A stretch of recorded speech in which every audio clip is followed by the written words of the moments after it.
चमत्कार का साक्षात उदाहरण है। जी हाँ, कहा जाता है इस मंदिर के आसपास जितनी भी चीजें हैं वो सारी रामायण काल की सबूत है, साक्षात सबूत। और कहा जाता है जब हनुमान जी की पूंछ में आग लगी थी तब इसी रामायण इसी धारा से हनुमान जी की पूंछ को बुझाया गया था, उसमें हो रही जलन को बुझाया गया था। तो देखिए खास रिपोर्ट हो जाने इस मंदिर के बारे में। स्वागत है आपका हमारे चैनल नेक्स्ट 9 न्यूज में। और एक बार फिर से मैं आपके साथ साधिका कौर आपको बताने वाली हूँ इस चमत्कारी मंदिर के बारे में और इसके पीछे राज के बारे में। चित्रकूट धाम मंदाकिनी नदी के किनारे पर बसा भारत के सबसे प्राचीन धर्म स्थलों में से एक है।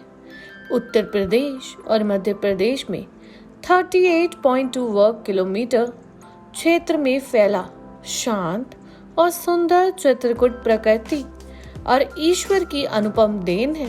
चारों ओर से विंध्य पर्वत श्रृंखलाओं और वनों से घिरे चित्रकूट को अनेक आश्चर्यों की पहाड़ी कहा जाता है। मंदाकिनी नदी के किनारे बने अनेक घाट और मंदिर में पूरे साल श्रद्धालुओं का आना जाना लगा रहता है। मान्यता अनुसार भगवान राम ने सीता और लक्ष्मण के साथ अपने वनवास के दौरान 14 वर्ष में 11 वर्ष चित्रकूट में ही बिताए थे। इसी स्थान पर ऋषि अत्रि और सती अनसुईया ने ध्यान लगाया था। ब्रह्मा, विष्णु और महेश ने चित्रकूट में ही सती अनुसुईया के घर जन्म लिया था। चित्रकूट में अनेक धार्मिक स्थलों में से हनुमान धारा दार्शनिक दृष्टि से महत्वपूर्ण स्थान है। इस धारा का जल हनुमान जी को स्पर्श करते हुए बहने के कारण इसे हनुमान धारा कहा जाता है। इसके दर्शन से हर व्यक्ति का तनाव मुक्त और मनोकामना पूर्ण होती है।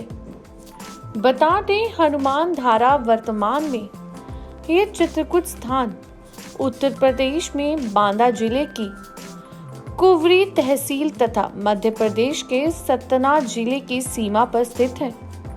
चित्रकूट का मुख्य स्थल सीतापुर है जो करवी से 8 किलोमीटर दूरी पर है। उत्तर प्रदेश के सीता नामक स्थान के समीप ये हनुमान मंदिर स्थापित है।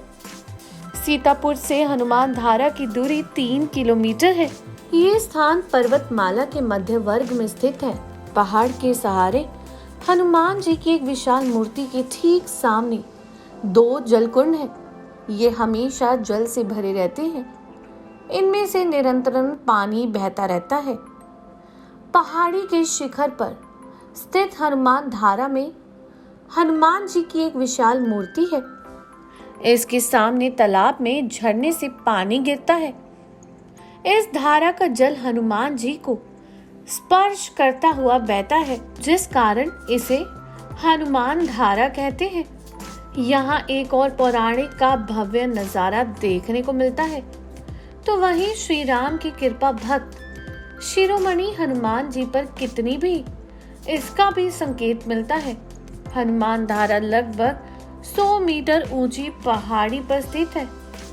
श्री राम लंका विजय से वापस लौट रहे थे, तब उन्होंने हनुमान जी के विश्राम के लिए स्थल का निर्माण किया था। यहीं पर पहाड़ी की चोटी पर सीता रसोई भी स्थित है, जहां सीता माता खाना बनाती थी। वहीं हनुमान धारा के बारे में कहा जाता है कि जब श्री हनुमान जी ने लंका में आग लगाई, उसके बाद उनकी पूंछ में आग बुझाने के लिए वो इस जगह आए जिसे हनुमान धारा कहते हैं। ये विध्यांस की शुरुआत में रामघाट से 4 किलोमीटर दूर स्थित है। ये एक चमत्कारिक पवित्र और ठंडी जलधारा पर्वत से निकलकर हनुमान जी की मूर्त की पूंछ को स्नान करार नीचे कुंड में चली जाती है।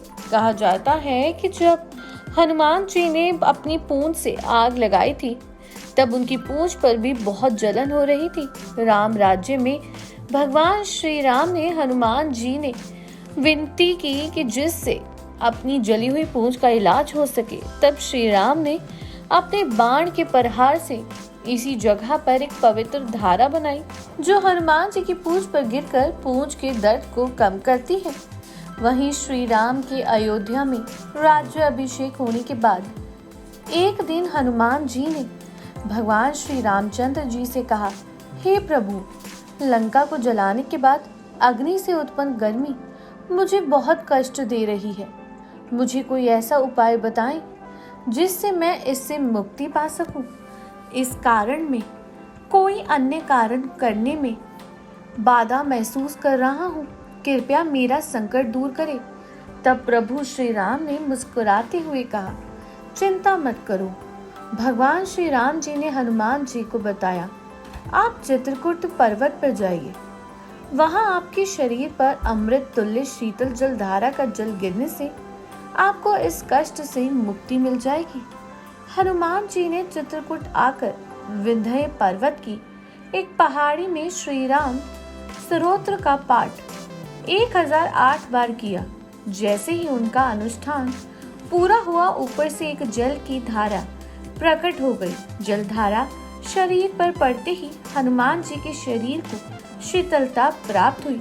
आज भी वहां वो जलधारा निरंतर गिरती है। धारा का जल पहाड़ में ही विलीन हो जाता है।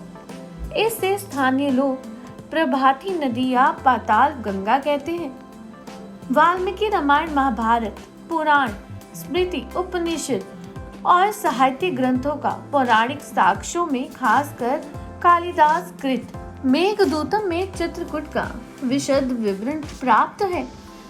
त्रेता युग का ये तीर्थ अपनी गर्भ में संजोए स्वर्णिम प्राकृतिक दृश्य वायु के कारण ही चित्रकूट के नाम से प्रसिद्ध है। चित्रकूट लगभग 11 वर्ष तक श्री राम, सीता व भ्राता लक्ष्मण की आश्रय स्थली बनी रही। यही मंदाकिनी, परसिवनी और सावित्री संगम पर श्री राम ने पितृ तर्पण किया था। श्री राम और भ्राता भरत के मिलन का साक्षी ये स्थल श्री राम के वनवास के दिनों का साक्षात गवाह है। यहाँ के असंख्य प्रचार स्मारकों के दर्शन से रामायण युग की परिस्थितियों का ज्ञान हो जाता है।